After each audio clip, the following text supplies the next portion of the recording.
We respectfully request the Sangha great virtues for the sake of this assembly and all living beings. Please turn the wonderful Dharma wheel to teach and guide us how to end birth and death, leave suffering and attain bliss, and quickly realize non-birth. Cung thính đại đức tặng thịnh, vì thứ pháp hội cấp nhất thiết chúng sanh. Tịnh duyên diệu pháp luân giao đạo ngã môn, như há liêu sanh thoát tư ly khổ đạc lạc, tốt chứng vô sanh. Homage to the Blessed, Noble, and perfectly enlightened one. Nam mô Saranto Suchedo Ye Erla Herdi San Miao San Puto Se.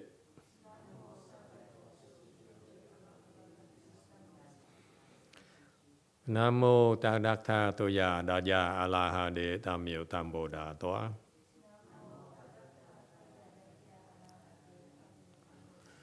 The unsurpassed, profound, subtle, and wonderful Dharma in 100,000 million aeons is difficult to encounter. Now that I'm able to see and hear, I will receive and maintain it. I vow to fathom the thus come one's true and actual principles. Wu shang sheng shen wei miao fa bai qian wan jie nan zhao yu, wo jin jian wen de shou qi, yuan jie ru lai zhen shi yi.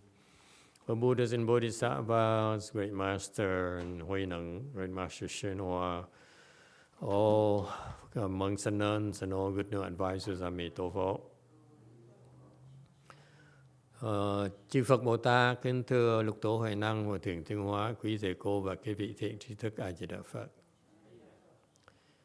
Chư Phật Bồ Tát Liêu Chủ Sư Phụ Sang Rần,各位出家人，各位上智士Emitofuo.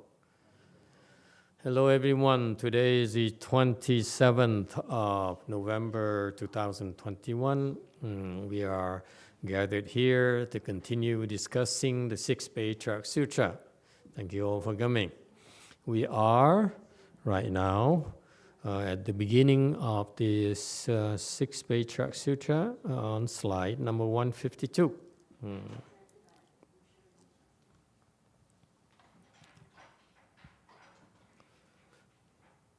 Okay, I thought there's a couple of questions you'd like to ask before we get started. Feel free to ask questions whenever you feel like, because I'd rather you feel free and unload the doubts and the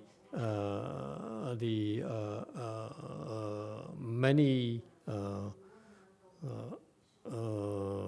unresolved questions in your mind, rather than let them fester and multiply.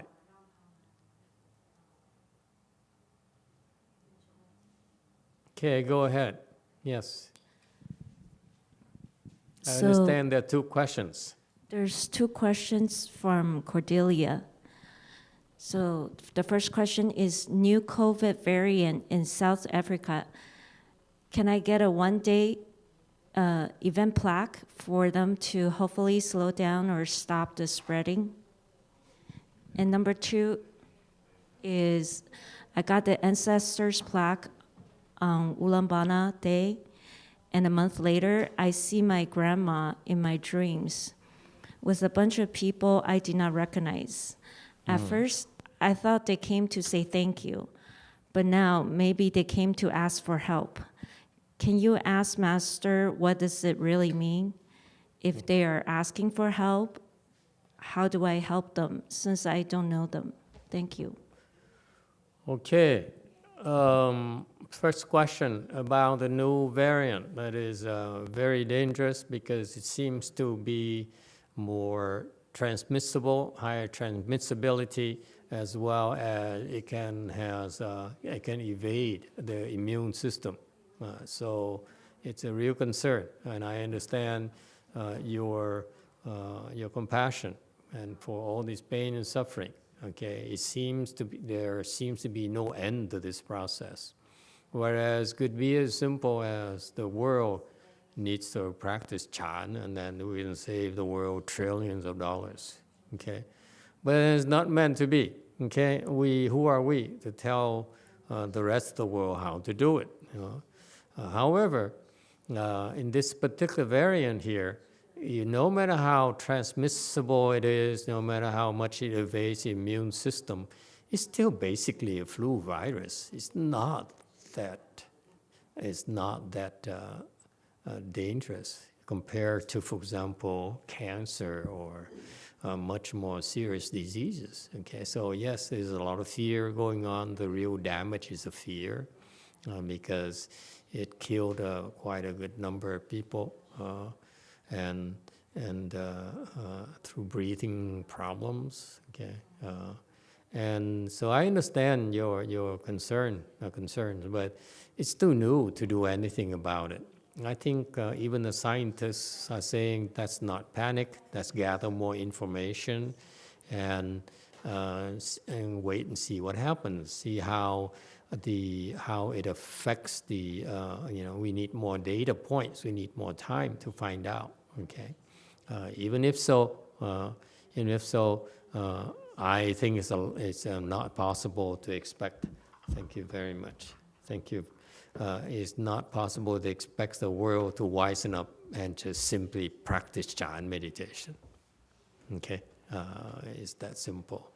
We have been very lucky, and really, the people who've been coming to our temple for the last, all this pandemic thing here, last 2 years, they're all fine. It's, at worst, they got some kind of flu symptoms and have a little bit of breathing problems, but they all recovered very nicely. It's thanks largely to their personal Chan practices. Okay, I don't mean to brag, but that's a fact that maybe more and more of you can wisen up and learn and take it seriously. All right. So my attitude about the first question is that it's too premature. That's not panic and see what happens. Okay. If it is so dangerous, then we can think about selectively help certain parts of the world, because to help everyone is just too much work, and I can't handle it, honestly. It's just too much work. And my backlog is big right now. I just don't have time to do it anymore. Like during the pandemic here, because during the 2020 and 2021, we had to help out with, like the U.S. and recently this year is Korea and so forth, and because we didn't want, because when even before the vaccines were available, we had to help. Otherwise, the economy would crumble. Everyone would quit, and then the street would be totally deserted. Okay, I still remember those days driving on the freeway at during rush hour traffic. It's like you on your own, you by yourself. Okay, so we had to do something to at least provide some relief for the economy, so at least some people are not still feel able to go to work.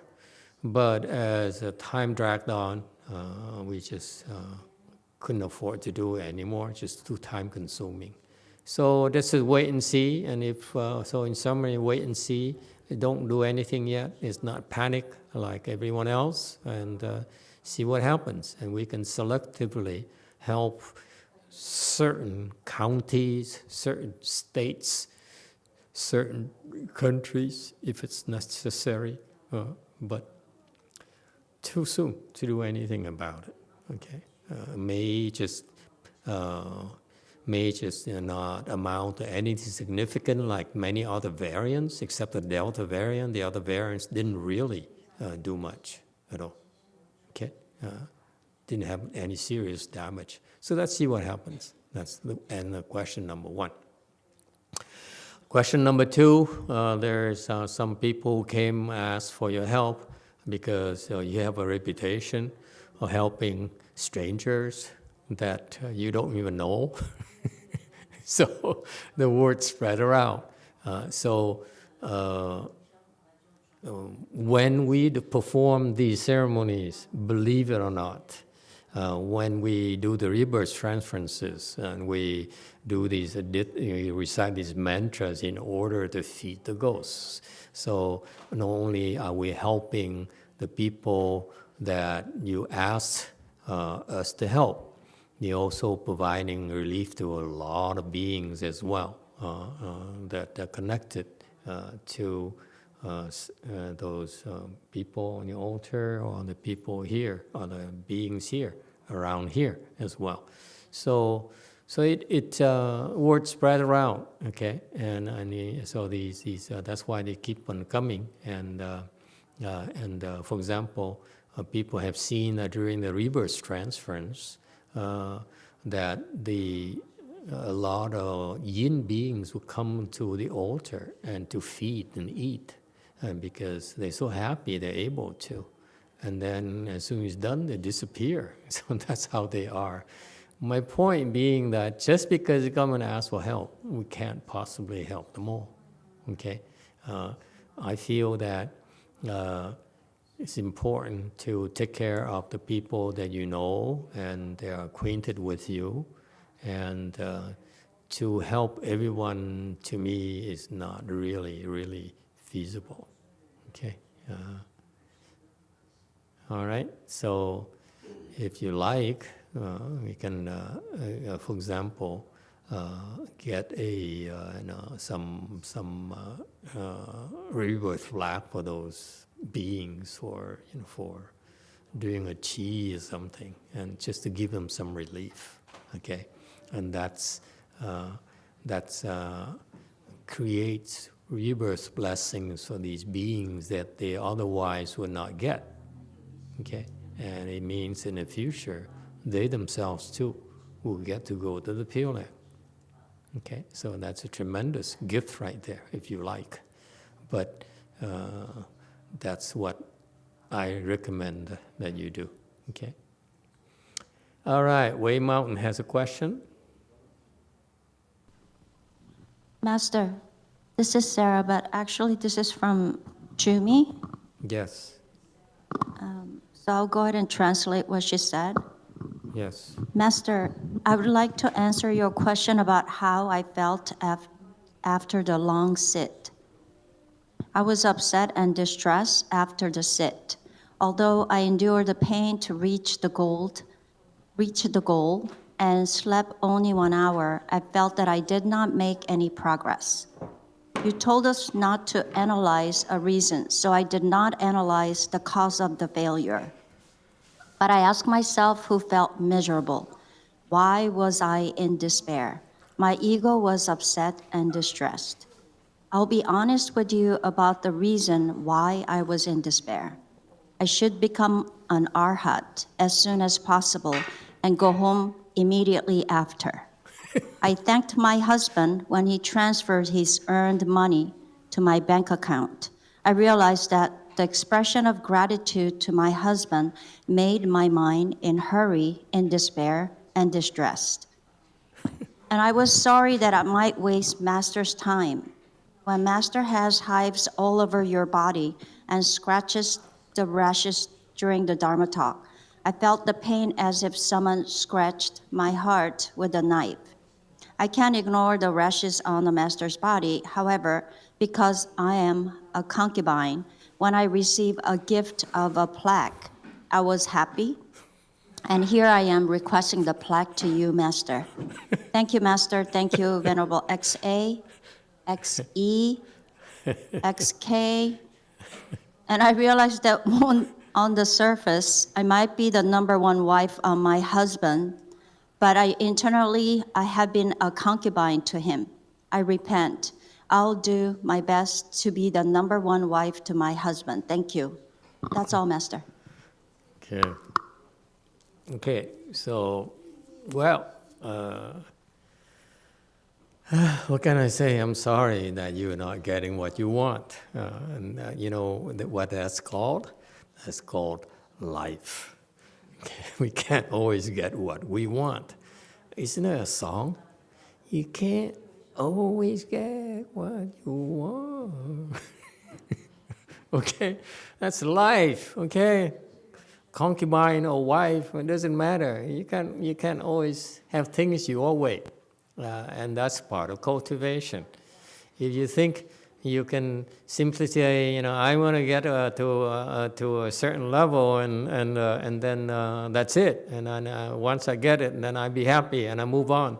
It doesn't work that way. If it's not that simple, then everything is for sale, isn't it?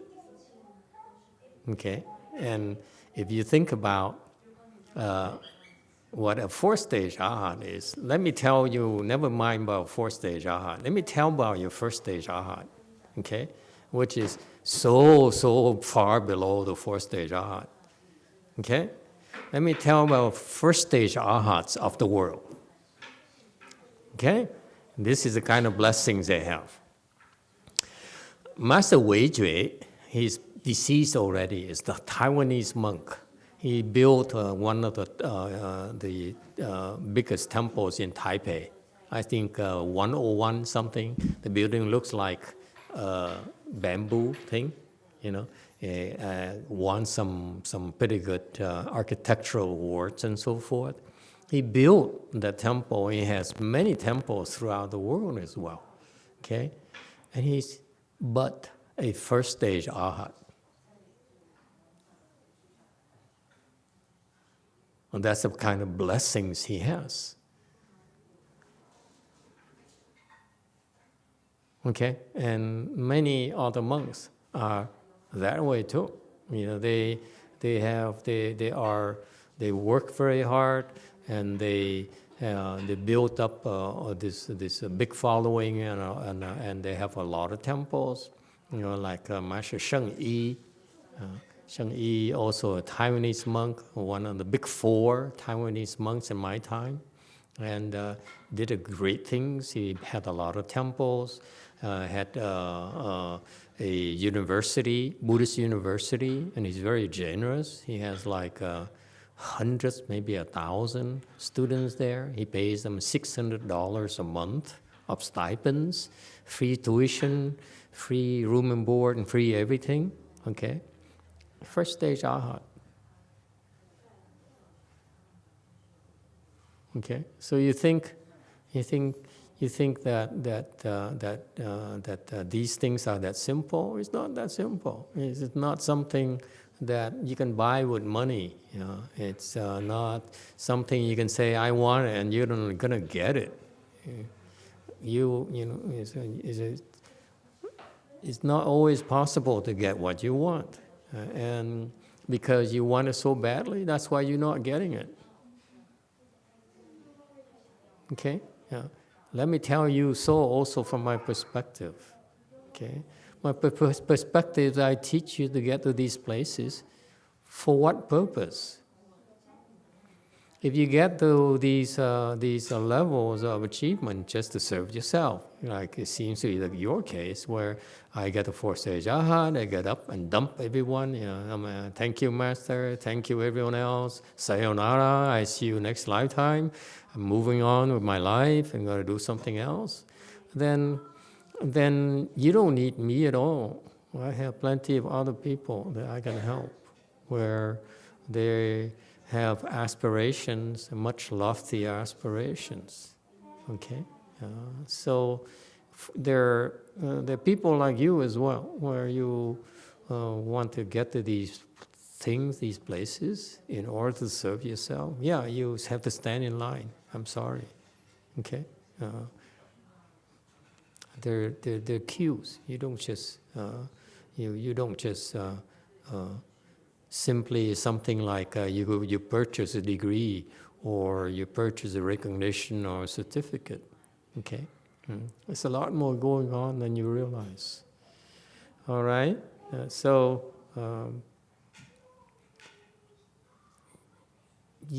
long as you practice with a greedy mind, you will not make progress. Okay, because that greed right there is what's stopping you. As long as you still have greed in your heart, you will not make progress. Okay? As long as you do this only for yourself, your progress is very, very slow. Okay? Meaning that you don't understand my Mahayana teaching at all. That's why you're slow. It's not that we didn't teach you, it's just you choose to retain only the Hinayana part of my teaching, like my masters. Okay? My master taught the 6th Patriarch Sutra, this very sutra here, and unfortunately, the translation to English tells me that they didn't get much out of it. Okay? YouTube, go ahead. From Chris L. Master, when we recite mantras during meditation, is it okay to move our lips? Is it okay to what? Move our lips. Yeah, you can move. You can do anything you like.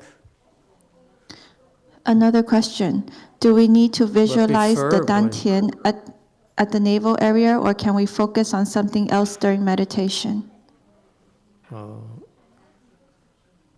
You can move your lips, but when you do the silent recitation, it's best not to move your lips. Okay? As far as focusing on the navel during the recitation or during the Chan meditation, that's fine too. It doesn't matter. It doesn't matter much. Okay? If it helps you to focus on the navel, then focus on the navel. Sometimes it doesn't work, then focus on something else. The Dharma is very, very flexible. That's why we teach you so many tools. Okay, there's so many tools you should be using, and that's part of the learning experience. This doesn't work, try something else. It doesn't work, then try something else. Don't be so rigid, where you stick to one style of practice only. All right. Anything else? Okay. Okay, thank you for your questions. Yes. I have a question about what would you advise, or what do you know about selling like religious items, like for example Buddhas or recitation beads? I'm trying to find something I've always had a mind for entrepreneurship, and my past businesses have been like cattle business, things like that, and so I'm trying to do something that is more aligned with my values, my current values. So I just wonder if you have any advice, specifically on the religious thing, and then on just trying to find like a business if that's what you're looking for. Okay. In terms of businesses, I'm afraid that I'm not qualified to give you advices, because my world is spiritual. It's not business. Okay. For businesses, you have to go somewhere else. Okay.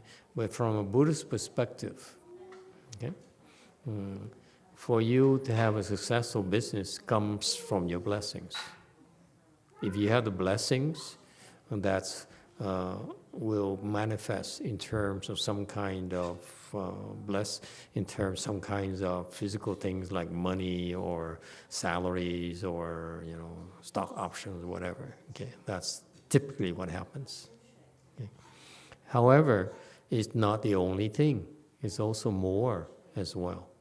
Okay, and it's rather complex. So that's why I can't really tell you what is the surefire way to be successful in business. Okay, I don't know.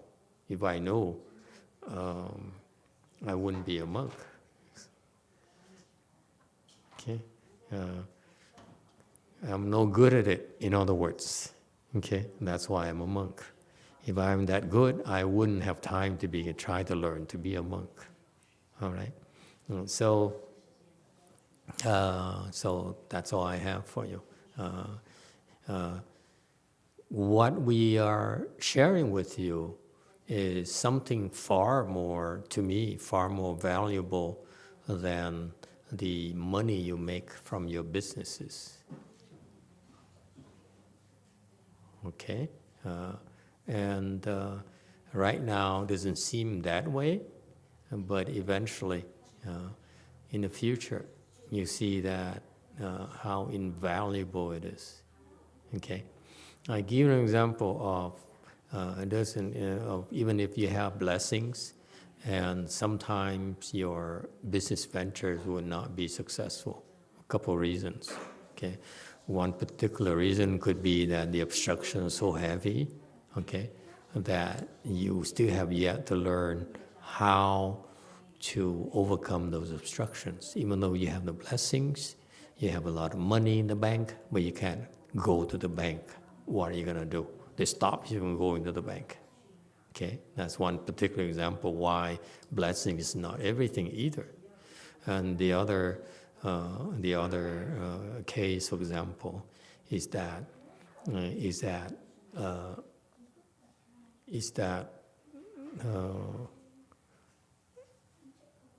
maybe the success is not meant for you. Maybe you're meant to do something much bigger. Okay, personally, if I were that successful in the business world, I wouldn't be here. I wouldn't have time. I see many of you are very successful. I see how swamped you are and how overwhelmed you are. You don't have time for anything. Okay, I used to live like that too myself, and I looked out because I didn't feel that's the right path for me. If I were as successful as my friends, one of my friends now is going to venture capital. He's a venture capitalist now, and he's making a lot of money.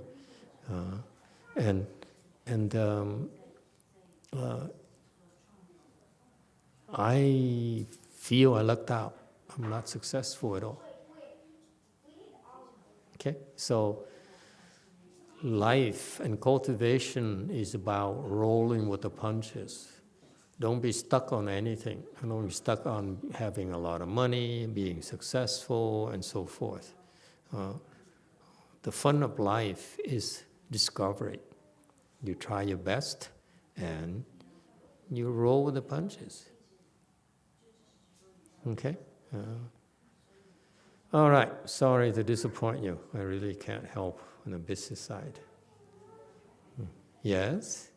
What about the part about selling like religious Buddhist items, or selling Buddhist items? Yeah, like again, is there anything against that, or like do you not advise it? Yeah, I wouldn't. I don't think people make enough money doing those. It's not very profitable. To me, when I sell items, I need very good margin. Otherwise, I wouldn't bother. Or huge volumes. Okay, either way, and I don't think it's appropriate for you. It's very hard to make money off these Buddhist things. The Buddhist people are very fickle. Okay, so very tough thing to get into. Okay. Did I answer all your questions? All right. YouTube question, go ahead.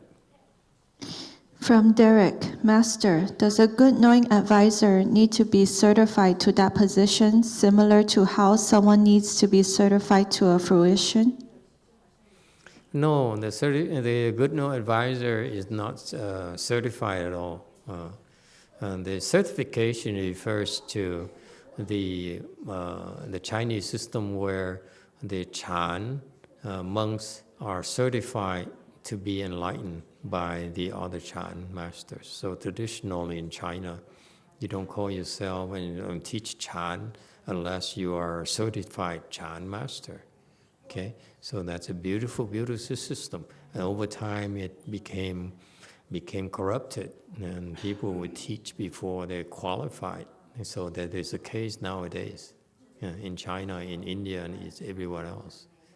Okay. But a good knowing advisor is basically your teacher who has wisdom. Okay, is not certified. All right. In some cases, some teachers are not certified. All right, so I hope that in the U.S. we will have more certified teachers, so that you know where to learn, where the good places are, where you should go and learn. Okay. All right, that's it? Okay. 152, we're still talking about the fifth patriarch, Master Hongren. So once he saw a horde of bandits besieging a nearby city, the fifth patriarch went down. This, I think, is from Master YongHua. Went down Ping Mao mountain towards the city. When the bandits saw him, they were terrified because they not only saw him in person, but he was accompanied by a retinue of golden armored Vajra king, bodhisattvas armed with jewel weapons, manifesting awesome virtue and brightness. The thieves retreated, the siege broken. So if you are constantly mindful of Shurangama mantra, 84,000 Vajra store bodhisattvas who protect you from all danger. So that's what Master Shinhua explanation of this thing here. So you see, at the time, these great monks went about their business, and for some reason, these manifestations occurred. He simply went around, went towards towards the city, and these Vajra Bodhisattva decided to manifest himself. I assure you, it's not because Master Hongren decided, hey folks, let's try to scare them away. Okay, this is beyond Master Hongren. So he went there, and apparently at that time, the Vajra Bodhisattva, the Vajra protectors, decided to show themselves to terrify these bandits.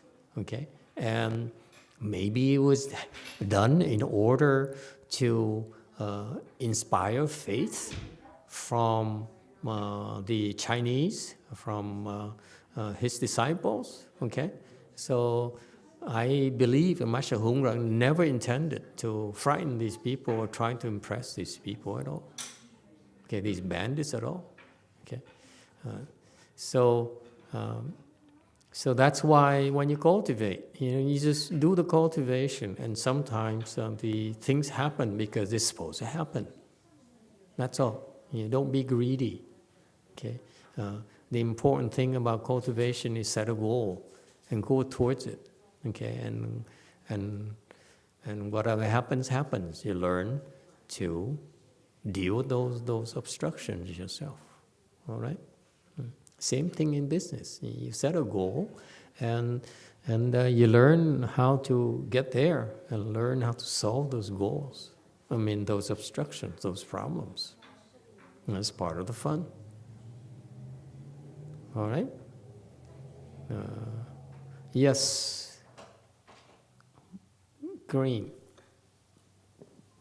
So Master, you mentioned that you can have blessings, but then obstructions can stop you achieve things in business and maybe in other things too. Yes. So the blessings were not by itself cannot take care of the obstruction. And what are the ways we can overcome the obstruction? What others? Yeah, I don't mean, know. Okay. I don't know. Sometimes it's beyond my comprehension. Okay, if I knew, then I would be selling it from a bottle. I will bottle it and sell it. Okay, guaranteed satisfaction. Okay, then I should be a professor at some kind of MBA or business administration programs, prestigious one, because I know what it takes to be successful. Okay, I don't know, but the one thing that is that will not change is those blessings are there, and the blessings are blessing. They're in, they're there until they're used up. Meaning that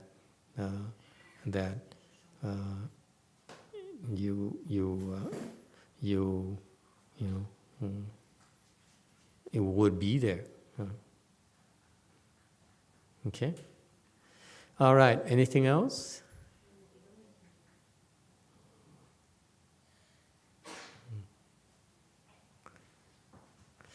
Okay.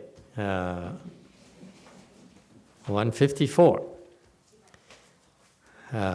From the first patriarch Bodhidharma until the third patriarch Sengcan, no definite dwelling.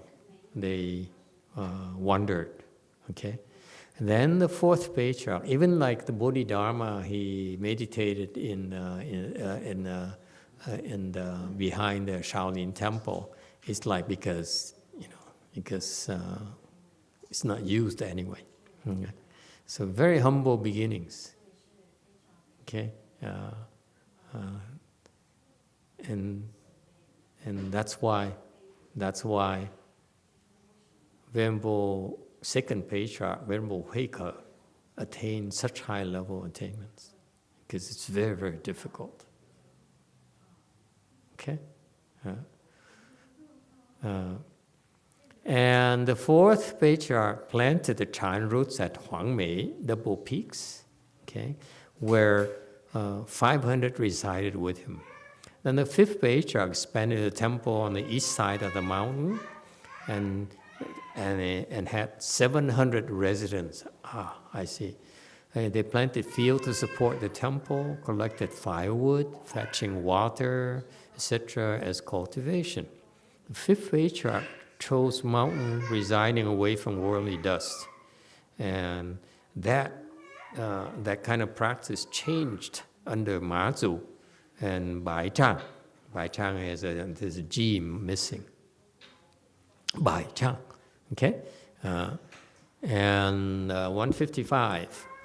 In the 5th year of Xianjing reign of the Tang dynasty, the emperor invited great master Hongren to the palace. The master declined the invitation. The emperor sent the second invitation, which the master also declined. Finally, the emperor sent a variety of gifts, including rare medicinal herbs, as an offering to the great master. 156. In the 5th year of the Xianxiang reign of the Tang dynasty, 674 AD, 5th Patriarch said to his disciple Master Xuan Chu, "Build me a stupa, I'm going to leave." In the 2nd month of the 14th day, he asked, "Is the stupa ready?" Master Xuan Chu replied that it was. The Patriarch said, "For many years I have taught living beings." 157. I have taken across those whom I must take across, and have transmitted my Dharma to Huineng. He's the 6th Patriarch now. In addition, you 10 should become Dharma hosts and establish Bodhi mandas to preserve and spread teaching among living beings. Okay, so the master had 10 disciples he felt were ready to teach living beings, and 10 out of 700 residents, not very good proportions. Okay, and that's a little bit over 1/70th, so not very high. Okay, 158. The 10 he addressed were Dharma Master Sheng Xiu, Zhu Xian, Yi Fang, Zhu De, Quan Zhe, Lao An, Fa Ru, Hui Zhang, Xuan Yao, and so Upasaka Liu Chubu, who had dealt with correspondence and accounting. The fifth patriarch sent each of these 10 people a different place to teach and transform living being. Now, this is kind of strange to me, that the fifth patriarch would send a lay person to teach Chan, to teach Buddhism. To me, I respectfully disagree, which is because it's competing with the other monks and nuns. Okay, and that's not helpful to the other monks and nuns, because it causes confusion to the followers, where they cannot tell whether they should bow to a lay person or to a monk for instructions. Okay, because of that, and then also because of the fact that Master Sheng Xiu is really not pretty high a level, and yet he is the primary instructor for Master Hongren. I feel that the standards are not very high for Master Hongren. Okay, in the sense that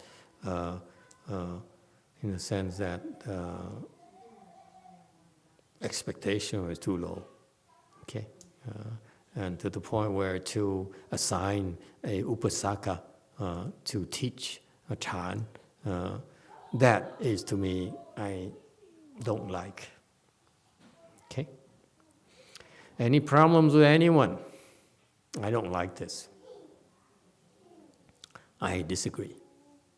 He may be a patriarch, but I just don't like it. YouTube question. From Hu Zubu. Master, what should we do about the sufferings of those who drink alcohol or eat meat? We become enlightened. It should help.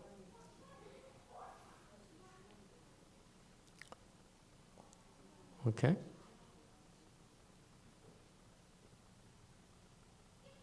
It's so typical. You try to help before you're ready. Why don't you become enlightened first? You have some wisdom, and then you know how to help. Until you have wisdom, how can you possibly help? All right. So the 10, that he addressed. So what could he have done?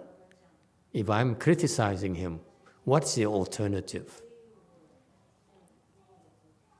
Isn't it fair to ask? If I don't like it, then what can I suggest?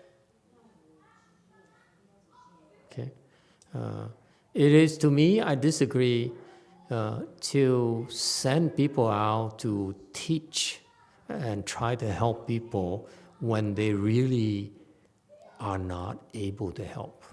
That I have a problem with. Okay, it creates integrity problems in the Chan school. Okay,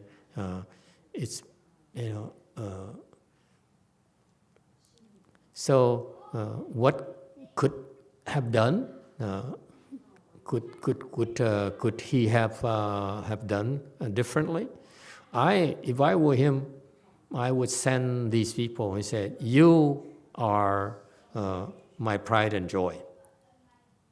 Okay, and I value the time that you invested in me and study under me all these years, and I'm very happy your level of attainment. However, okay, I don't feel you're ready to teach yet, and therefore you should continue to practice. And I have someone who I pass on to do rope and bowl in Huineng. Okay, he can call him Huineng. I can't. But if I say, so you should all go and support Huineng and study from under him. And hopefully, in doing so, he can help you progress further.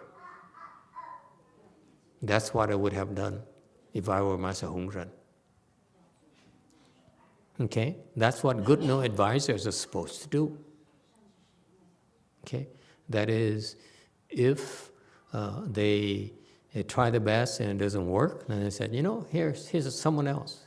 I feel that is very competent, and you should go look for this person and ask for help. And that is much healthier for Chan masters. And it sets a standard for Chan masters. Okay? Comments? Yes. Black. So the role of like Wei Neng is to have be the patriarch and hold the orthodox Dharma, but what about like the second patriarch of China before he became the patriarch and he was lecturing, like doesn't he have some kind of function in Buddhism? Yes. That's beneficial for like us lower level people to at least learn something? Yes. So what's the question? Just wondering if maybe that's what the fifth patriarch was intending for those 10 disciples. Here's my problem with his approach. I wouldn't send out Sheng Xiu. Okay, I wouldn't send out the lay person. I don't know about the other 8. Okay, but just the 2 right there, I wouldn't send them out. I would say you continue to study. Okay, if you don't like it, you disagree with me, feel free to do your own things, but you won't have my endorsement. Okay, people know about you already. They've seen your faces. They know that I have high regards for you and so forth. But for me to officially say, yes, you are a worthy Chan master, I would not do that. Yes, you can live off the momentum you have in my temple and your association with me. There's nothing wrong with that, but I would not give you the endorsement. Okay, why not? Because I feel that you don't understand Chan yet. So if you feel like you must make a living, you need to continue this lifestyle here, fine, go do it. It's okay, okay? But not as a certified disciple of mine. That's just my standards. Okay? And it doesn't matter. Even if back then there weren't a lot of enlightened masters and so forth, so these 10 are superior teachers anyway, fine. Okay? But here's the problem. They may be good teachers, they're better teachers than the other monks and nuns. However, they're competing with the Chan master named Huineng. Okay? We are all on the same network. We all here in order to promote Chan, to teach Buddhism, to teach Mahayana. So we should be helping each other, not harming each other, hurting each other. Okay? And here's what happens in Buddhism, unfortunately. Okay? Even if you're enlightened, like Master Xu Yun is enlightened. He's an 8th ground Bodhisattva. But he has no clues about the level of Master Hsuan, okay, who is much higher level than Master Xu Yun. Okay, and so, and this is a problem I feel that weakens Chinese Buddhism, because they should be referring people to the better teachers. That's the spirit of Chinese Chan. Okay, when Master Xu Yun saw Master Hsuan, he knew that Master Hsuan is not lower, or is not lower than him. And that should be good enough for him to say, you know, you, my boys, you know, I know you're my disciples, and so forth, and you're loyal to me, and so forth. But you should be, you know, supporting, you know, my successor, okay, and learn from him. Okay, so that's a failure to me of Master Xu Yun. And this to me also is a failure of Master Hongren, because he could have taken better care of these 10 disciples instead of sending them out into the cold, unprepared and not skilled enough to really make a big difference in Buddhism. Okay? So I'm disappointed. Now I'm looking back, you know, looking here. It's not advisable. I wouldn't do that, with all due respect. 159, shortly after, he sat very still and his energy dispersed as he entered Nirvana. During 74 years of his life, he had accepted many disciples. Okay? Great. Okay. Now,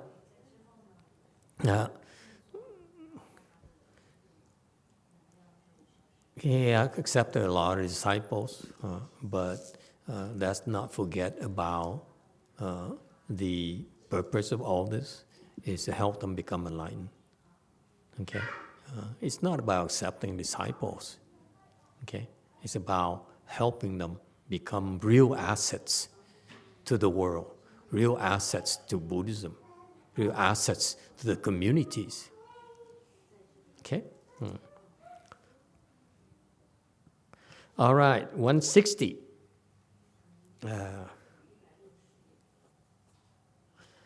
So the 5 Chinese patriarchs, Master Hongren, okay, and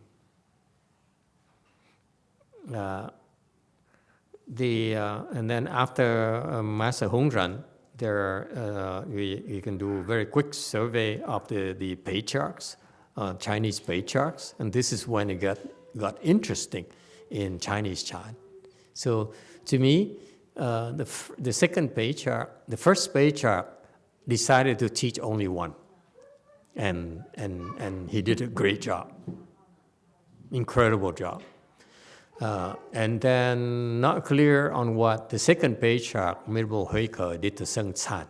Okay, not clear, but Seng Can didn't do much either. Okay. And got to 4th and 5th and so forth. 5th, again, to me, is disappointing. But the time was ripe with Master Huineng, 6th Patriarch. So officially in Chinese Chan, you see, here's my problem. This chart tells me, well, at the 6th generation, 6th Patriarch generation, you have a Sheng Xiu, who's not qualified. He should not be a patriarch. Okay, maybe it's a Chinese system. Please help me out. Maybe you Chinese people in a culture, it's okay for you to do this, but for us in the West, we have standards. And to me, Sheng Xiu doesn't meet the requirements, and therefore he should be, in my humble opinion, a disciple should be studying under Huineng. Because Master Huineng could have helped him a lot better than the 5th Patriarch. Master Huineng is far better teacher. And therefore, Master Hung Ran should have said, you know, the kid there, that Hui Deng guy, you guys should go seek him out and learn from him. Okay? I've been babysitting you all this time. Now you should go get a real teacher. All right? I have no problem doing that. Why? Why not? Because if these people made progress, I get the blessings too because I send them there. All right? Yeah.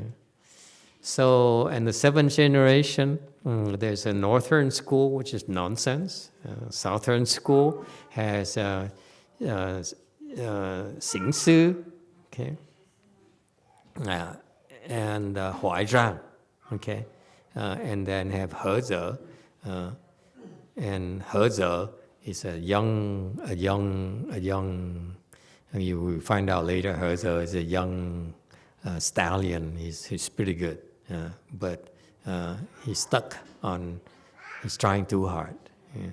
And the two big ones are the Xing Sư and Huai Zhang, who fathered Shu Tou and Ma Zu Dao Yi. Those are two great Chinese Chan patriarchs.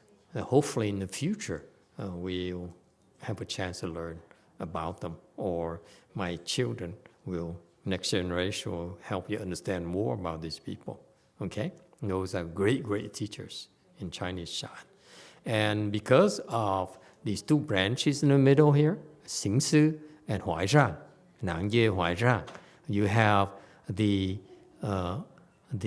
fathering of the 5 schools of Chinese Chan: Faiyan School, Yunmen School, Caodong School, under Shu Tou. Okay, Shu Tou is the direct teacher of these 3 schools, of the Chan master who later founded these 3 schools. Okay, and Master Huai Zhang then taught Ma Zu Dao Yi,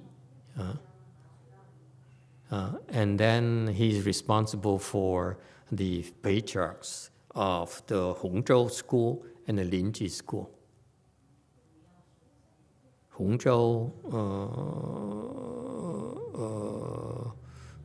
I think Weiyang. Okay, what happened to Weiyang? Weiyang is under Master Ma Zu, and it has Bai Zhang, and then it has Ling You and Weiyang school. Okay, I am not impressed with the He Ze Sheng Hui here because he's trying too hard. Okay, Zhong Mi later didn't survive much either. So primarily, Master Hui Neng, his successors began to make the Chinese Chan school prosper, okay, proliferate. So that's why Master Hui Neng is a big time contributor to Chinese Chan, and Chinese Buddhism in general. Okay, and particular, it's funny, I'm not sure about Xing Sư and Huai Zhang, okay, but to have Shu Tou there at the same time as Ma Zu, okay, is very unusual. Because apparently these two, Shu Tou and Ma Zu, are similar levels, which is very rare. Okay, meaning what? Meaning that back then, at those times, the Chinese were so talented that they had to send 2 great bodhisattvas to China to train them. So that's, to me, this is the golden era of Chinese Chan, if you will. Okay, because they are responsible for these great Chan masters, for training those great Chan masters. All right? Questions or comments?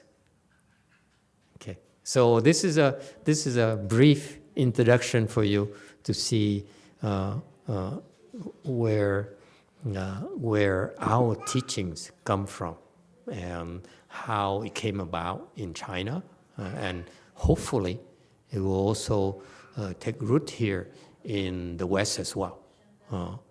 And what we do that's differently from the Chinese is that because of the nature of technology nowadays, we will be the reach for our times, which much further, should be bigger if we do it right.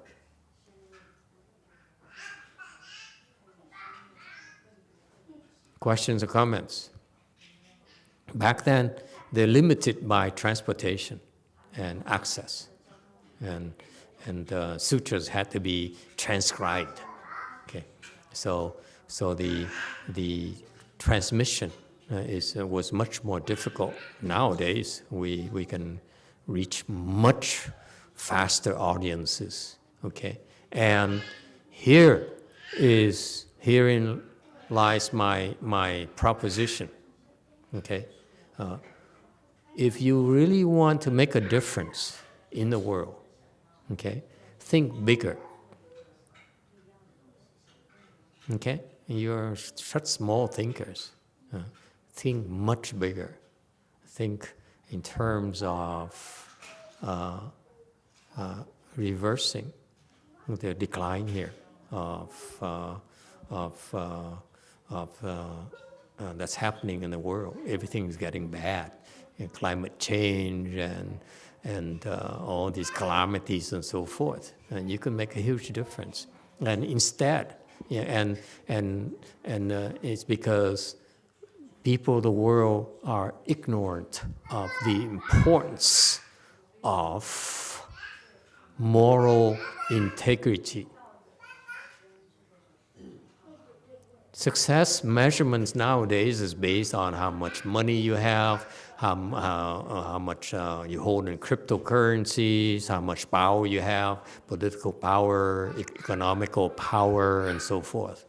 Okay, and those are not important things. Okay, what we have here is a real big problem. Is the problem of lack of moral integrity in the world. That's why things are so bad.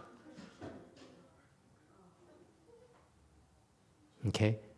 And the big thinkers out there, the big people who really want to make a difference, okay, with their time here on this earth here, if they look at that, making a difference in terms of giving money for the sponsor, to be patient in the arts, to do charity work, okay, that impact is so minimal.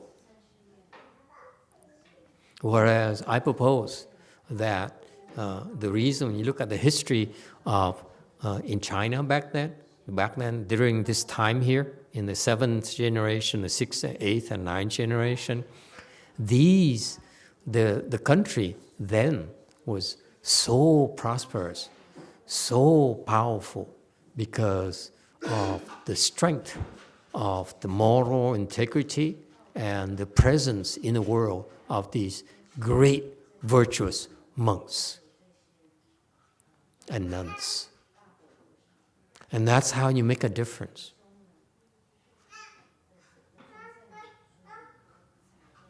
Okay? Because now I don't see the people understand, especially the successful leaders, business leaders, or powerful government officials. They're too worried about re-election. They're worried about small things and forgot about the big picture. Okay, and it's because everyone forgets about the fundamental of the well-being of the nation, well-being of the world, is moral integrity and wisdom. It's not money at all.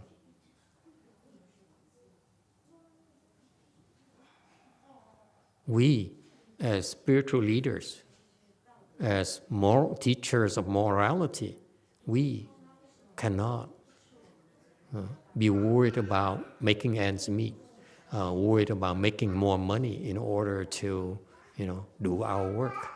It's your jobs, not our jobs. Okay?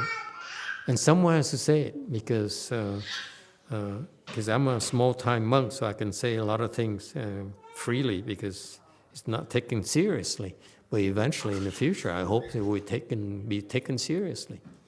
Basically, we're pretty at the infancy of Mahayana in the West, in the Dharma ending age, where we're basically like now second generation of American Buddhism. So we're pretty early, okay? And I hope that maybe the current business leaders, the successful leaders, don't understand it yet. For example, one person I'm very disappointed at is Mr. Warren Buffett. He should know better. His level of wisdom, his level of achievement, he could make a huge difference to the world and stop doing stupid things like pledging, giving away your fortune. That's childish stuff. Be a visionary and change the world. You have to have the vision to change the world. The politicians cannot do that because they're worried about re-election. The business people, they're the ones who can make a difference.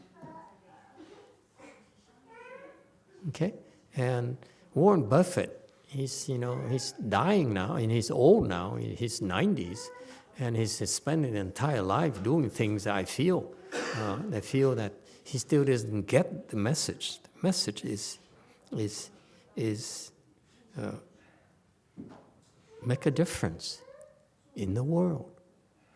It's not about money. It's not about charity. It's about your children, your nephews, your great-grandchildren.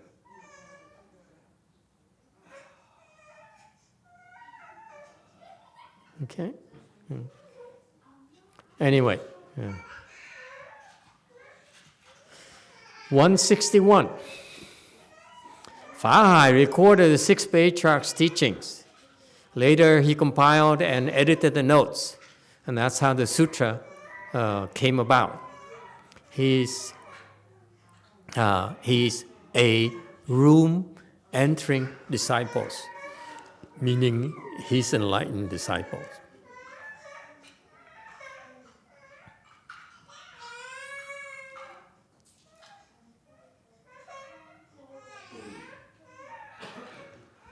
Questions? All right, 162, the text. All right. The great master's name was Huineng. His father was of the Lu family and had the personal name of Xing Tao. His mother's family name was Li. 大师名慧能，父卢氏，讳行涛，母李氏。All right, so we started here, the text itself, in 163. Continuing. The master was born on the 8th day of the 2nd month of the year Wu Xu, in the 12th year of the Chen Guan reign of the Tang dynasty, AD 638. 但师于唐贞观12年戊戌岁2月8日子时。 All right. 164, commentary. The Tang dynasty was generally regarded as a high point in Chinese civilization, golden age of cosmopolitan culture. Two of China's most famous poets, Li Bai and Du Fu. Belong to this age. I did many famous painters such as Han Gan and Zhang Xun and Zhou Fang, and a lot of eminent Buddhist monks. All right. 165. Text. At that time, a beam of light ascended into space, and a strange fragrance filled the room. 10. 毫光腾空，异香满室。 All right.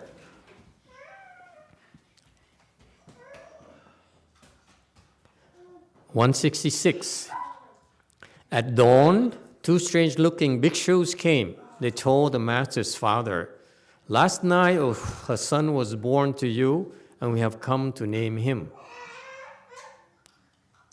黎明有二义僧造记，谓师父之父曰：“夜来生儿，专为安民。”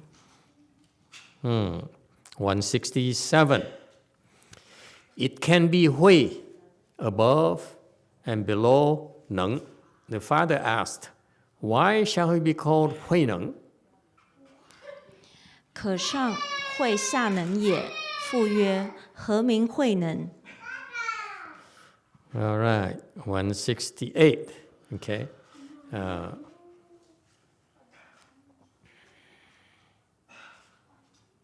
Uphold Sutra. Why is there a commentary in Uphold Sutra?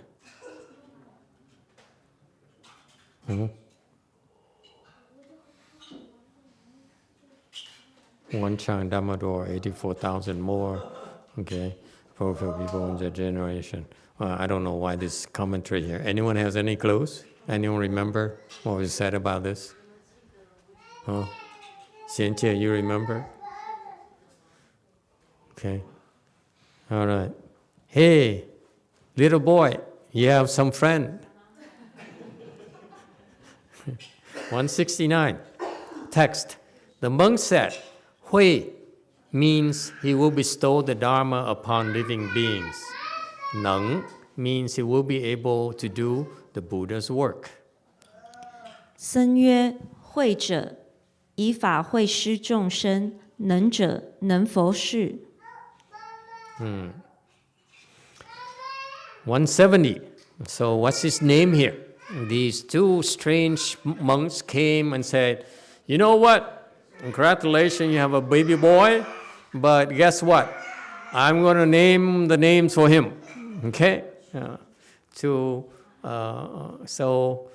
You done your work. Now is, I need to name him as Hui Neng. What is Hui here? Hui here means sharp and compassionate, has transcendental wisdom. Practice wisdom is, as far as Buddhism is concerned, you have practice wisdom, okay? And you know the true nature of things, okay? And you understand that this wisdom here, we have wisdom, you understand that all arises from causes and conditions. There's no self-nature, okay? And ultimately, everything is empty. And what is this emptiness thing here? It's a Buddhist concept. That means the absence of dependence, not independence. Okay? We didn't catch this the first time. Absence of dependency, okay? And you don't even depend on the Dharma, okay? And therefore, there's no clinging whatsoever, okay? Nothing is left, okay? Including a fourth stage arhat. You get there, there's nothing left, okay? All right. And Neng, on 171, Neng refers to the skill, the ability to be able to attain the substance here. The substance is the capable, okay? So it has the makeup, DNA to for the substance. And can bear the burden, okay? Burdens of living beings, can be still and extinct, okay? And that is when you practice Chan, okay? You develop the ability to be still and extinct. Why?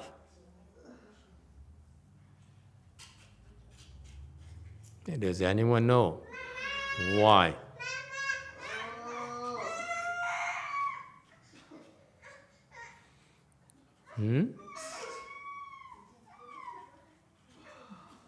Can you be still and extinct?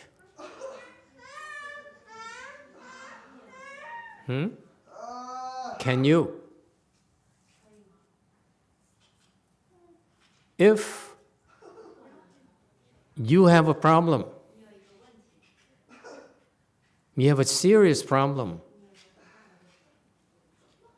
that's why the earth moves underneath you. Can you be still and extinct?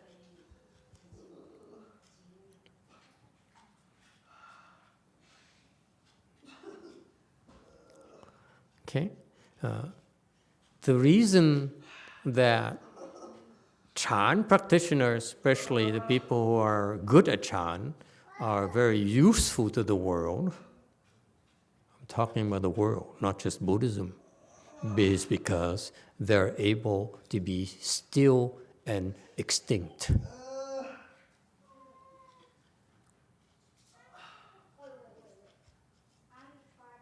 Okay?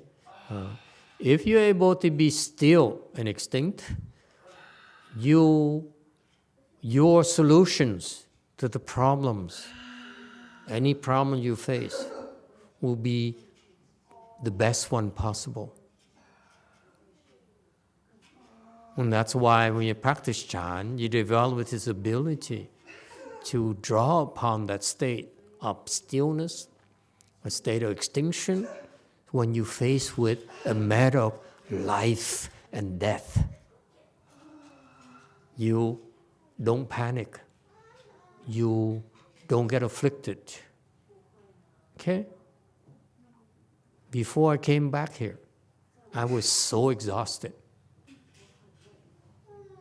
And what do people do normally when they're exhausted? Rest. Yes? Well, I don't have time to rest. Okay? Yeah. Because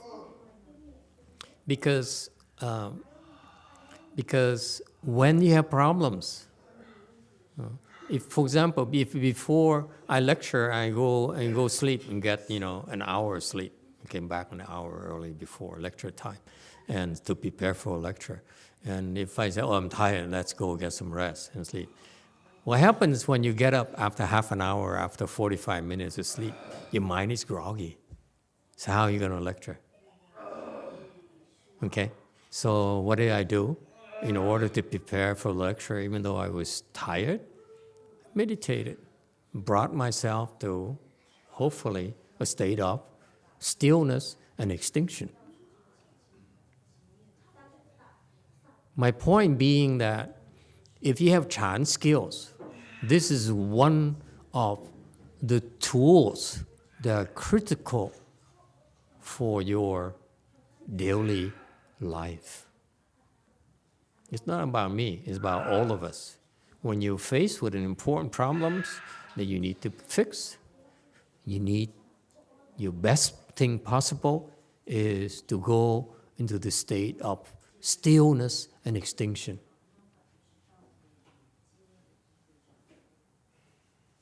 My point being that Chan is not for a group of people here, it's for everyone.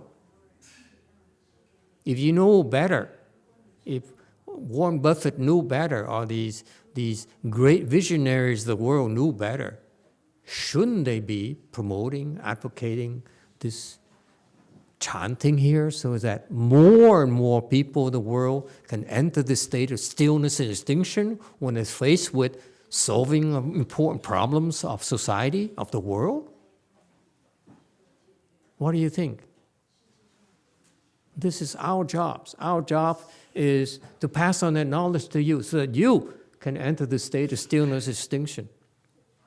When you have problems at home, you have problems at work, and it's so important to you, you cannot afford to make a mistake. You meditate and go into the state of stillness extinction.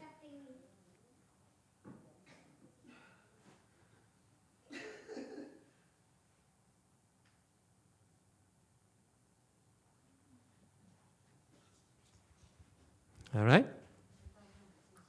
Such a Chan skill, that's so important. It's not just for the temple I emphasize for you, it's for your daily life. And Nung also is he can bestow wisdom upon living beings.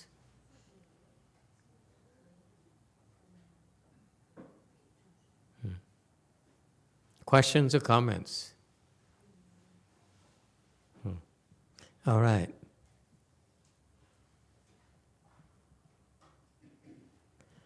$172. Having said this, that left, no one knew where they went.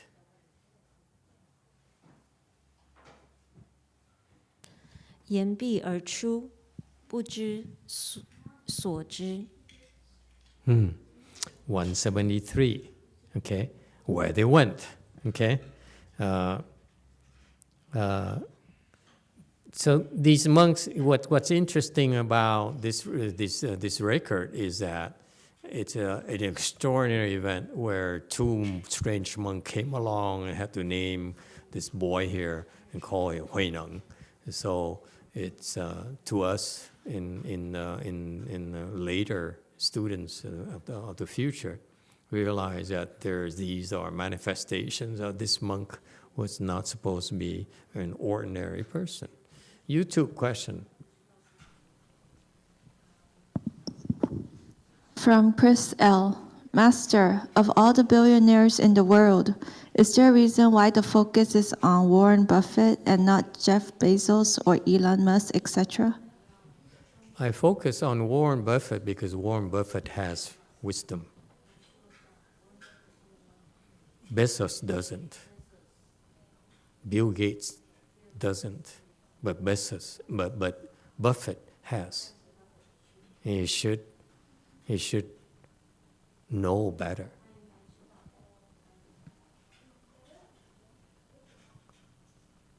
That's why I'm disappointed. For a person his level, he should do a lot more than what he's done. He should be more visionary to bring far greater benefits to the world. You see, here's my problem. We should be clear about this, okay? There's two tracks.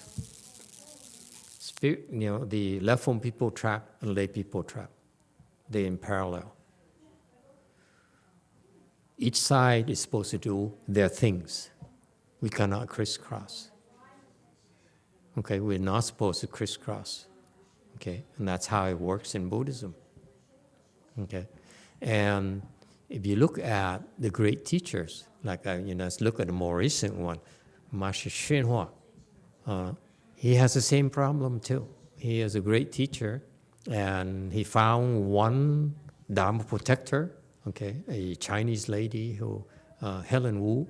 Okay, is one of the his big supporters, and that's how he got the resources. Among other things, he also invested and all, made the right investment choices and so forth. But he got this financial support from a lay person, okay? And that's how it works. These people, like Master YongHua, he has tremendous wisdom. His skills should be used towards propagating and teaching, like Master Huineng. Huineng, he has the skills. Let's do the parallel for your reference. Master Huineng is a great teacher, okay? Okay? Just like Master Huineng, Master YongHua has the skill, the ability, okay? He has a substance. He can bear the burden. He bore the burden his entire life to the point where at the end of his life, his body is all broken up. Okay? He can be still and extinct. Master XinHua is incredibly wise. Okay? And he can bestow wisdom upon living beings. Many his disciples are enlightened. Okay? And I feel that if he were to get much bigger support, much more financial support from these visionaries of the world, instead of their build the bridges and doing charity work and our art work and so forth, those are important. I'm not saying they're not important. They enhance the quality of life. Okay, all those things. But there's more. There's one dimension that's missing. That's spiritual, which is the foundation of happiness of the world. We are a country that prides itself on condoning the pursuit of happiness. And therefore, the visionaries should do things to help us reach that purpose and be Americans. Okay? And so it's because Master XinHua is only his efforts, his time should be spent upon doing spiritual work. And therefore, had he had the support from a lay people side, okay, then he wouldn't have to worry about investing, worry about doing those things, okay? That, for example, he manifested a lot of spiritual penetrations by healing people left and right. And that helped create a kind of faith in myself as well. I said, if a monk can do that, this person can do that, he's definitely a superior monk. I have no doubt about that. There's a price to pay for that. The price to pay is that he dies younger. Okay? And that's why it shortened his life, and therefore it limits his accomplishment, because he had to worry about the financial side. Okay? I wasn't around his time, but I'm aware that, for example, I'm sorry because I might as well spit it out for you, okay, as much as I can. Is in the world, there are people on the spiritual side where, like great Master XinHua, they're doing what they're supposed to do, okay, but they're limited. They cannot cross over to do the financial side, okay, the worldly things. And that's why the Buddhists also send people to the world as to take care of the worldly side, namely making money, building fame, building influence. Because the monks and nuns are not supposed to care for fame and influence. Okay? And therefore, I hope one of these days in the future, I just opened up this for you, because in the future, there will be more monks and nuns who are very wise like Master XinHua, or even higher. Okay? And for us to be able to reverse the tide and make great things happen to save the world and make a difference in the world, it has to be cooperation on both sides. Spiritual side, because they're going to appear in the world, they're coming for sure. Okay? Just like the birth of the progression of Buddhism in China.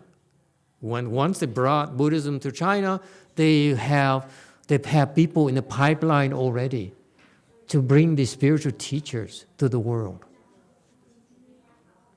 And what the world can do, what we can do, what you can do, okay, as lay people, is take care of the worldly side so that they have the financial support, they have the recognition so that they can spread it and make it available to more people, especially in our technology age where we can spread it so quickly.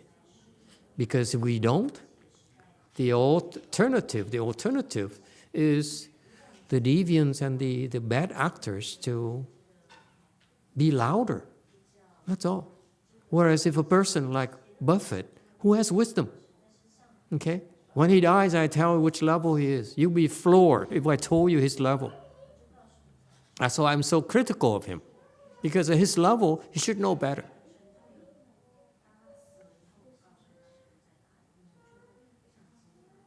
Okay? So that's how you make an impact in the world. Okay? Go to the world side and make an impact because you have the wisdom to do that. Whereas people like Master Shenhua, because Buffett is the same era as Master Shenhua. Master Shenhua cannot. I mean, his hands are bound. He's tied behind his back because there's so much he can do, unless he becomes a businessman himself.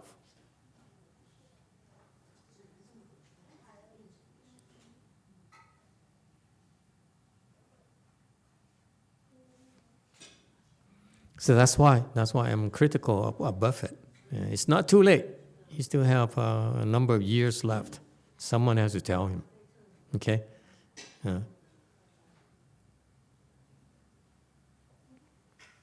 And boy, if I could tell you right now his level, you say, what is he doing? You have the same reaction as I would have. Okay, 174. The master did not take milk. At night, spirits would appear and pour sweet dew over him. 师不饮乳，夜遇神人，灌以甘露。 More strange spiritual manifestations, commentary in slide 175. He would not use milk, okay, as an omen, not concerned his own welfare. That's purity, huh? Like Master Shenhua, okay. I see. Master Shenhua did what he's supposed to do. He never bothered worrying about his body, okay. Never took care of his own things. He never, tried to heal his own illnesses, okay. And back to slides 175, and they pour sweet dew, elixir of immortality. It's supposed to have. It's also called heavenly magical wine. If you drink it, like the gods and goddesses up there, you will not age, you will not die. It's as sweet as honey. Okay, actually, it's not true. The sweet dew is actually sweeter than honey. Okay, and much more refined than honey. Okay, and so they're feeding him this. The analogy is that the Dharma is like a sweet dew, and it can nourish the master's body and mind. Okay, so he's being prepared to do great things. Okay, and that's the concept. For him to be able to do great things, he needed the support. Okay, right at an early age. As soon as he was born, somebody named him Hui Neng. What for? What for? For who? For him. Your name is Hui Neng. Remember who you are. Such an eloquent teaching from those two bhikshus. Remember who you are. You are Hui Neng. You cannot be less than that.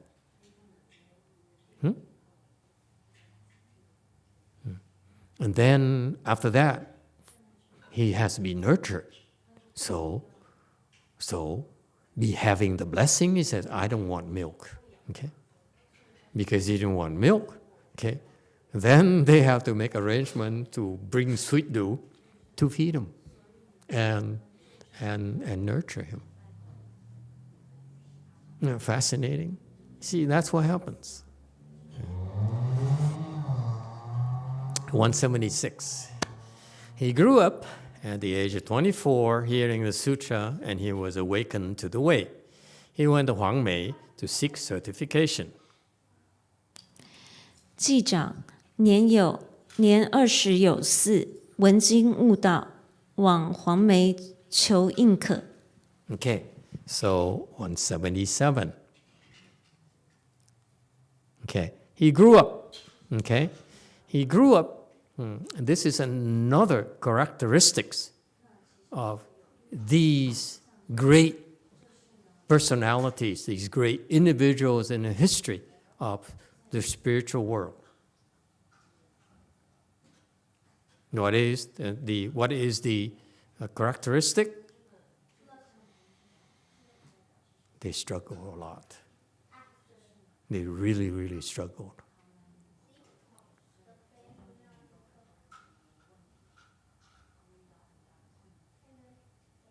They're not born with silver spoon. For them to do great things, they have to struggle.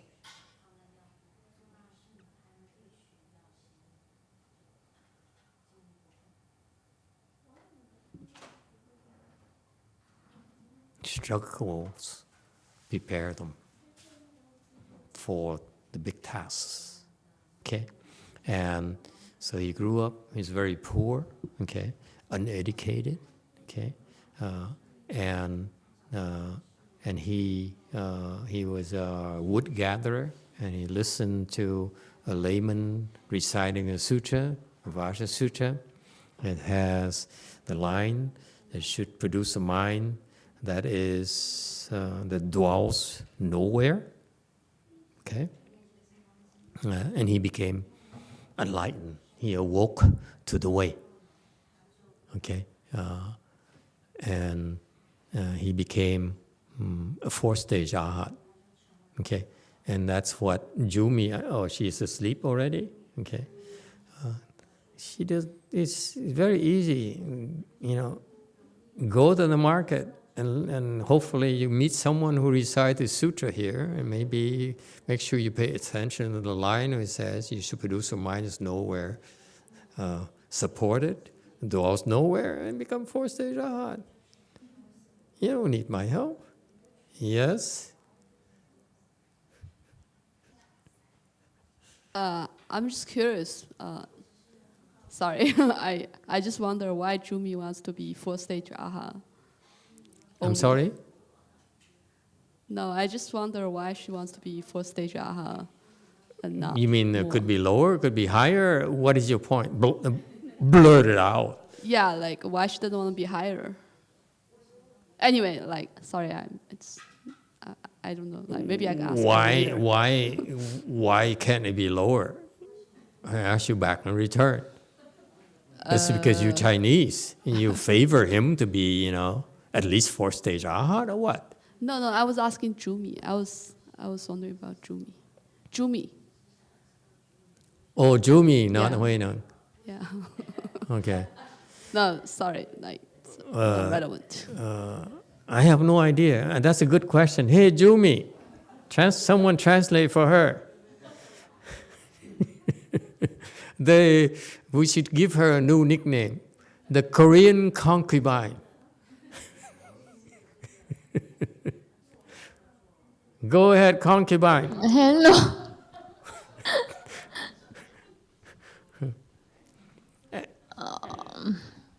Why only fourth-stage arhat? Why not higher?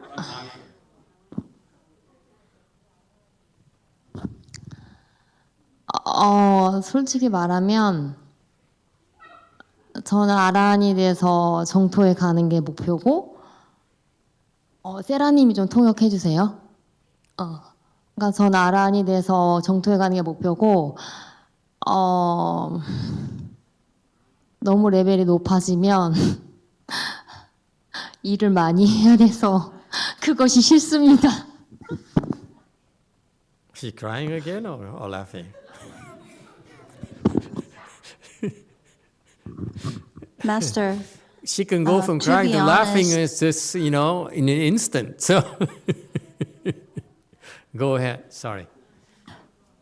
Master, to be honest, my goal is to become an arhat and go to the Pure Land. And if I would set a goal too high, like high level, I have to work too hard. And so fourth stage arhat is not, it's reasonable, it's not too high, not too low. There you have it. Okay? Now you know how concubines think.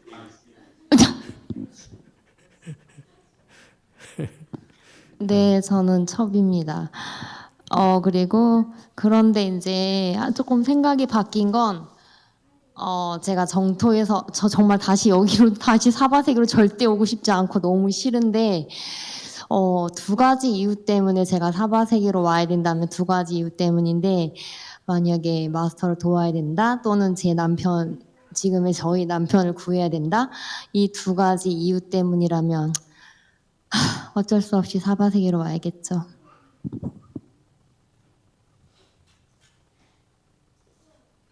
Yes, I am a concubine. My mind changed a little bit. Basically, originally, I never want to come back to Saha world if I reach to the Pure Land. However, there's two conditions that I might be come back to Saha world. Number one, to save master. Number two, to save my husband.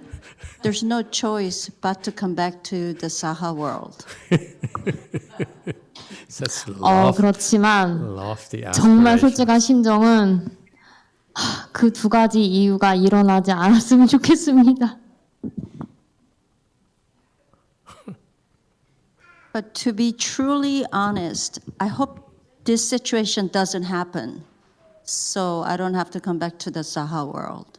Well, I hope your wish comes true.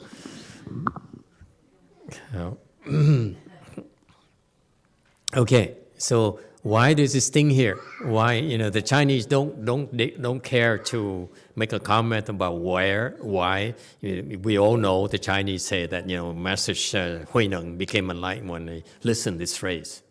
Okay, and why did I say fourth stage arhat and not lower or higher? I thought that was the question. But since you didn't ask the question, I don't want to answer that.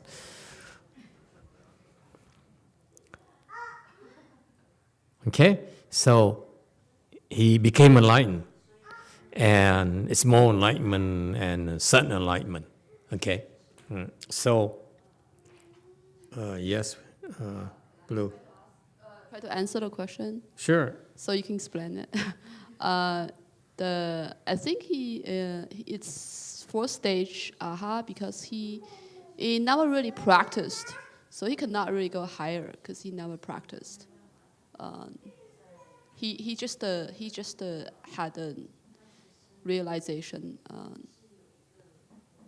that triggered his previous achievement, but he never only after you practice it can you go beyond more than fourth stage and then really truly get to great enlightenment. Maybe not. But why not the lower level arhats? Why has it be fourth?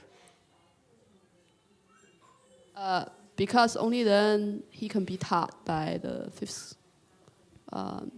patriarch. No, so he didn't cultivate at all, didn't meditate. He just worked his butts off his entire life, struggling to make ends meet. Which is, what is that called?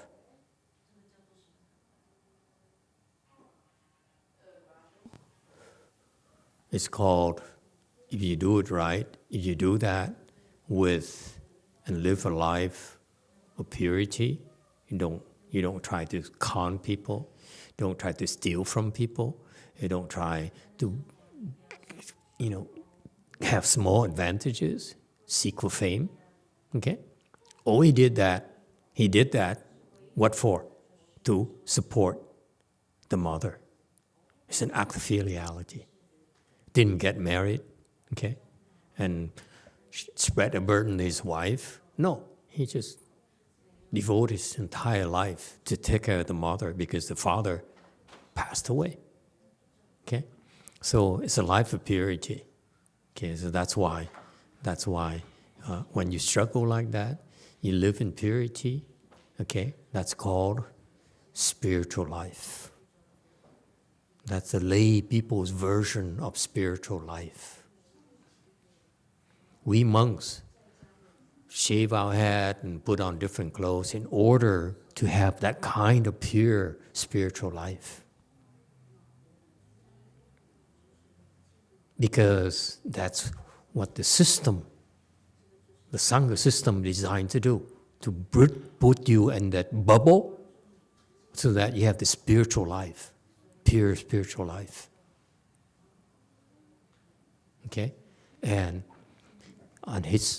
at the lay person's level, for him to be able to live like that is an incredible feat. It's so hard, so poor, that days he has to go hungry. If he couldn't gather wood, he has to feed the mother, and he has to buy her medicine and so forth. Okay? And so it's very, very tough life. It's so difficult. And yet, he persevered. So that is an example of how that lifestyle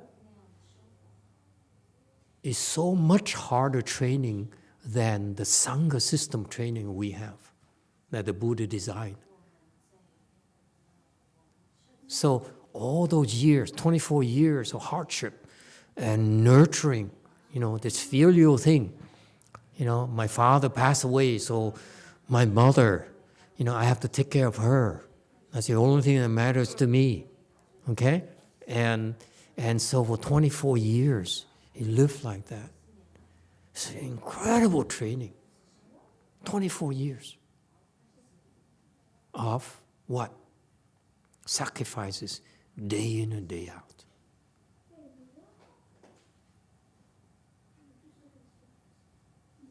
And would not even get distracted by getting married or dating or, and so forth.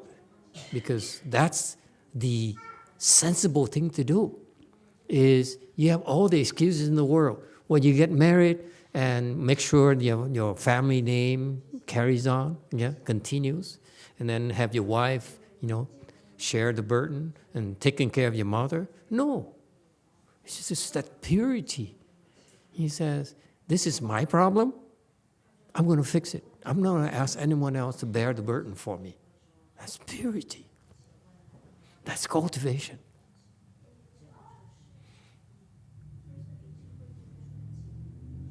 Do you understand how pure of a life he had? It's incredible.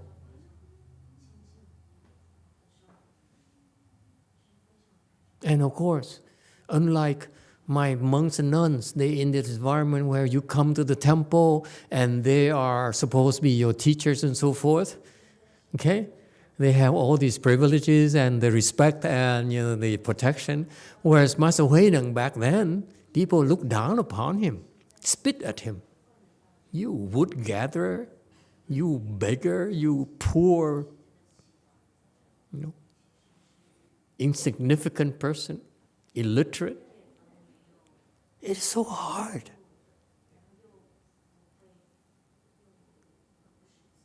And greatness arises from hardship if you can endure the hardship and be pure.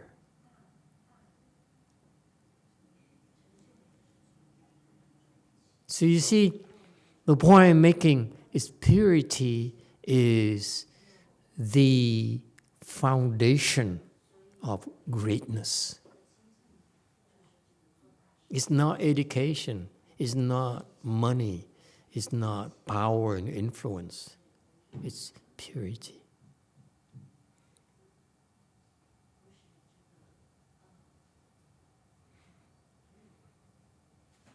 So for 24 years, he struggled and struggled and struggled, never complained. I bet you that he so depressed as well. He said, oh my God, why is my life so hard? Why did my dad have to die so young? Why did my dad have to be so clean, so non-corrupt? not corruptible, so that he left nothing behind for us to take care, to take care of his wife, to take care of my mother, and give me a chance in life. Okay, and so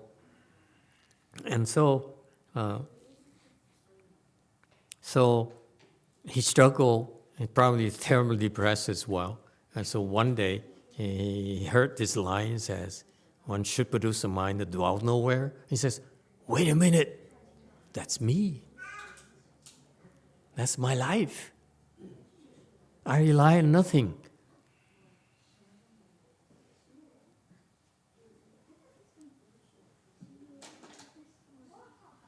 Okay, yeah. And that's how he became enlightened. Okay.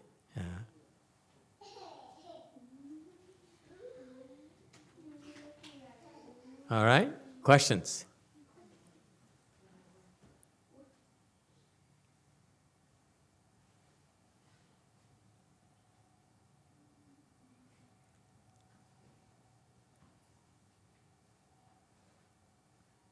So that's also, I want you to also understand why the programs we have too are may not be as tough as Master Huineng's life, but what we put our Sangha through is also very, very tough as well.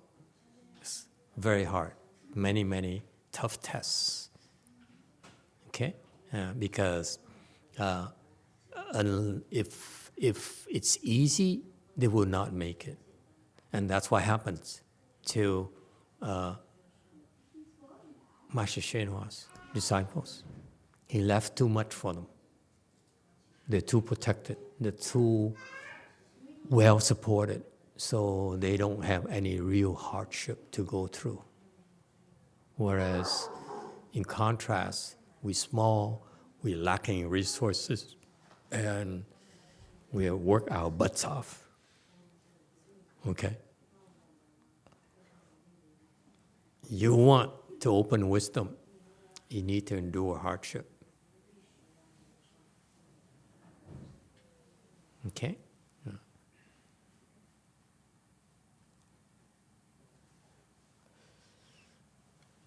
All right.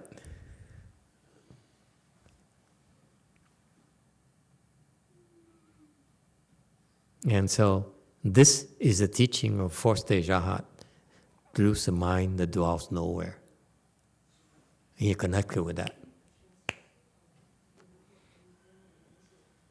And this is the certain teaching for fourth stage Arhat.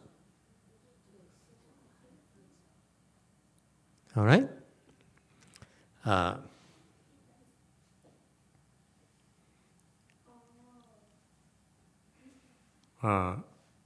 And so after he became enlightened, he was also told, he says, you should seek certification, okay, and seek the proper Dharma. And it's your responsibility now.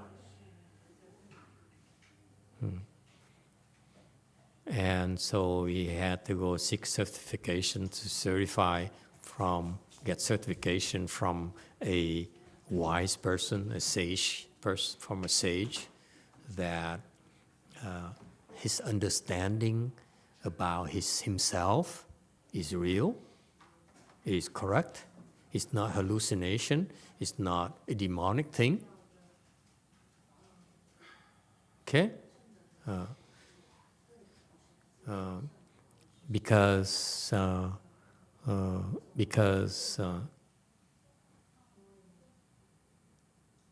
the people are confused.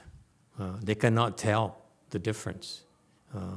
The truth of the matter is that they are easily manipulated by the demons.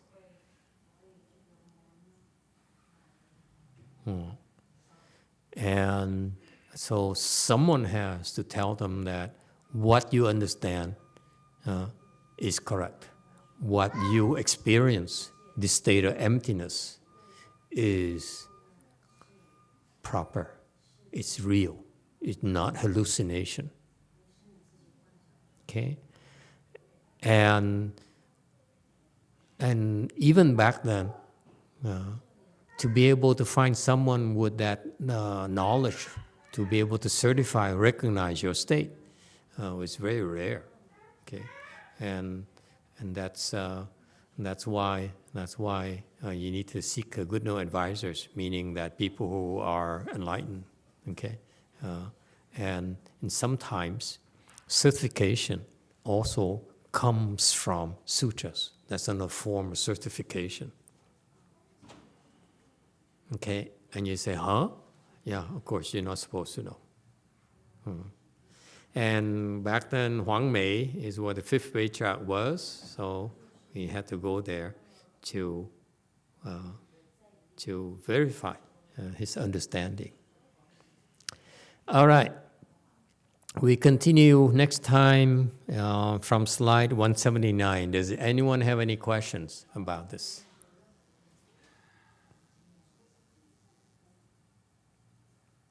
Okay, then we stop here tonight. Thank you all for coming. Question from Jewel Conk, quickly.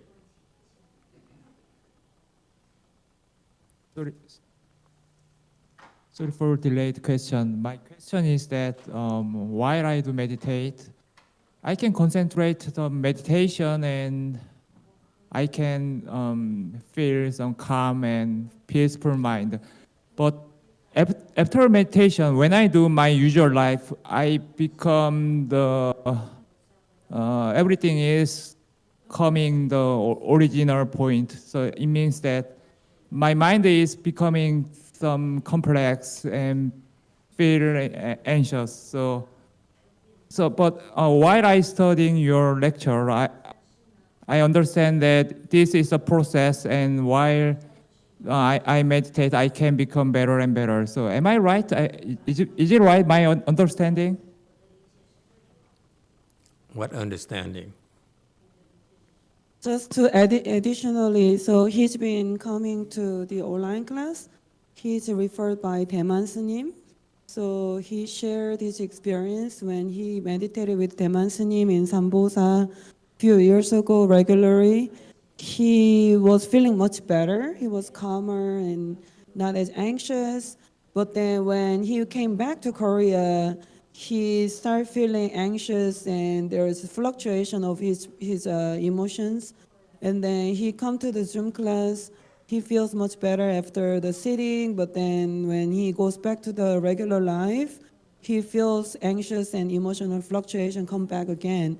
So he's asking if he continues with this practice and listen to your lecture and sit longer, would it be better, improve? That's his question. No, let's hope so. I mean, what does he want from me? An assurance that he's going to get there? I don't understand the nature of the question. What do you want from me? A guarantee that you get there? Or a sales pitch that said, don't worry, you get there? Okay. What do you want? I'm sorry, I'm very Americanized. 저는 스님의 의견, 스님의 생각을 정확히 알고 싶었을 뿐입니다. 그러니까 스님의 그러니까 이런 저의 상태를 아마 많이 보셨을 텐데, 특히 초급자들이 저와 같은 걸 많이 겪을 텐데, 그런 사람들을 볼 때 스님의 생각, 판단, 의사가 무엇이었는지가 궁금합니다. 그러니까 저같이 계속해서 원 상태로, 메디테이션이 끝나면 원 상태로 돌아가는 사람들에게 어떤 말을 해주고 싶으신지가 궁금한 겁니다.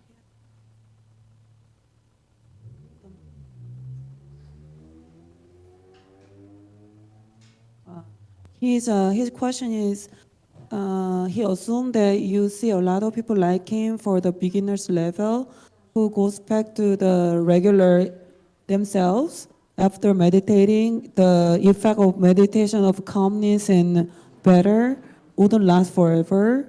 So is there anything that you can advise for this person? That's his question. Is there anything you can advise to him? That's a different question.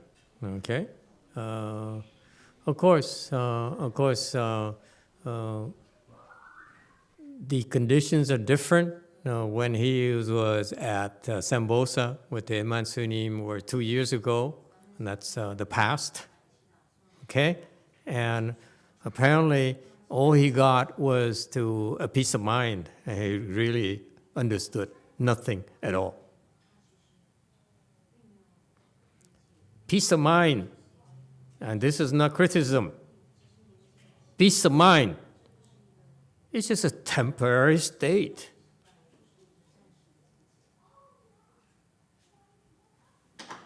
It's nothing. And not only is it nothing, but also it makes him attached to it. So it causes confusion. What's the difference? You might as well go and take a pill. I sell you a pill. They give you peace of mind without meditating. Okay? Well, and it numbs your senses. All you feel is a little bit peace of mind. And you stay peaceful like that for forever. Would you like that? Would you like to live like that? You don't understand meditation at all.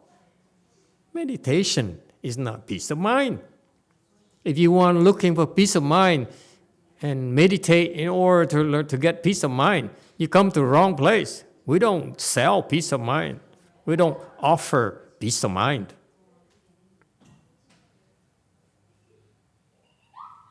Peace of mind is earned. Peace of mind is developed. Peace of mind is a result of your skill.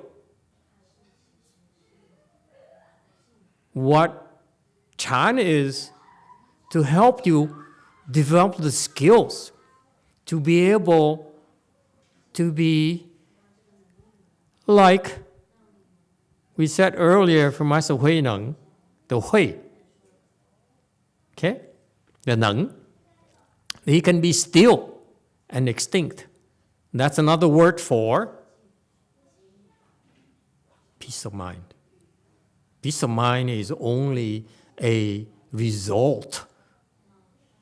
It's the consequence of being able to be still and extinct. If you're able to be still and extinct, you develop the skill to be still and extinct at will. Then you have peace of mind at will. That's what meditation is about. That's what Sona is about.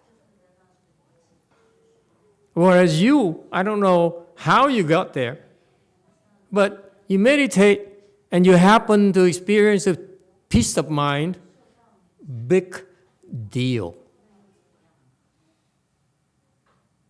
You don't have to meditate. You go do Tai Chi. That's peace of mind.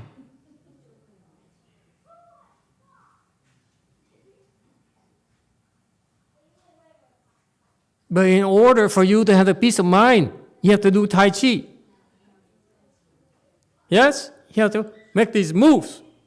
You have to do yoga. You have to go into these impossible postures. Or you do Qigong, then you have to move your Qi around in order to experience peace of mind.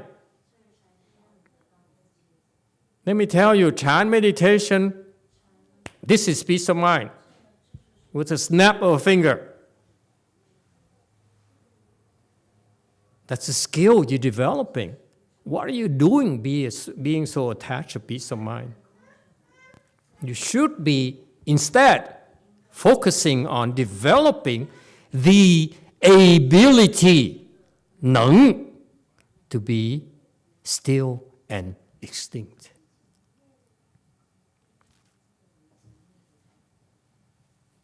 You're chasing after the wrong things. And what you're going to get? things will make you unhappy.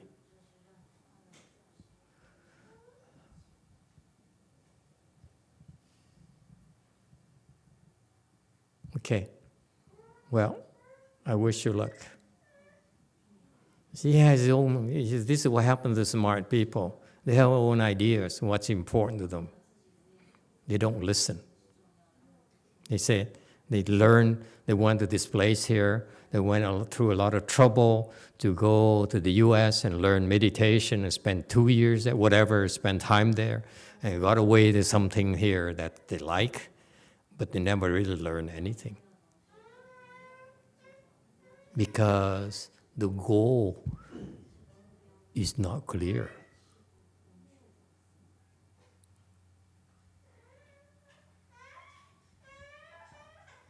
Okay? So he insists on telling me, if I continue this, will I have peace of mind? Will I, yes, I can live with going back home and I have, but eventually I have more and more peace of mind. Okay? Will you guarantee it for me? Or you see, this gentleman here is confused about child meditation. And which means that, in other words, he's confused about life.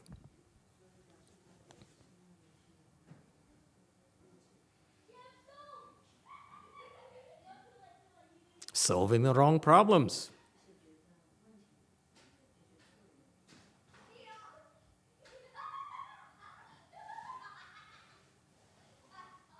And that's a problem with smart people.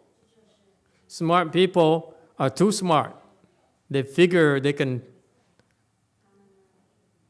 believe they can figure it out. You can probably figure out some of your worldly problems, but when it comes to the spiritual plane, you need help.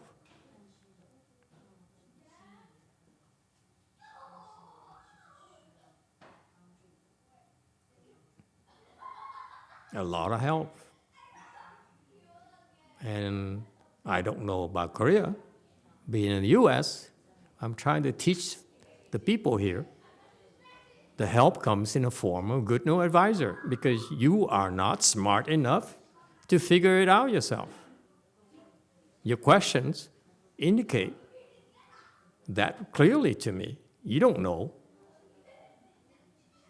what it's about. After all this time, you still don't get it. Okay, enough insults. Thank you. We'll see you next time.